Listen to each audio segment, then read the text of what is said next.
দেখছো চিনা যায় নাকি দেখো তো একটু একটু চেনা চেনা লাগে। হ্যালো এভরিওয়ান, আসসালামু আলাইকুম। তো দেখো আমরা দুজনে আনসারের পোশাক পরছি। আমরা এখন বাংলাদেশ আনসার বাহিনীর একজন সদস্য। তো সরকারিভাবে না বেসরকারিভাবে? সরকারিভাবে আমরা আনসার হয়েছি।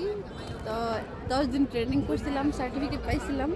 তো সেই সার্টিফিকেটের জন্য আজকে এই যে আমরা সবাই আসছি, আবার আজকে ডাকাইছে এখানে ওসমানিয়া পৌর কি জানি স্টুডিয়াম। তো এইখানে আজকে একটু মানে কথাবার্তা হইব, একটু অনুষ্ঠান আছে। তো লাস্ট অনুষ্ঠান নির্বাচনের আগে। তো ডিউটি যেহেতু 11-12, তো আসছি আজকে। কি খাওয়াইবো আজকে? জানি না কিছু বলা নাই? খাওয়াইবো নাকি জানি না, কিন্তু আসতে বলছে তো আসছি। দেখো আমার পোশাক পরে কেমন লাগতেছে, দেখো তো। হ্যাঁ চেনা যায় হালকা তো গাইস, কেমন লাগতেছে কমেন্টে জানাইবেন।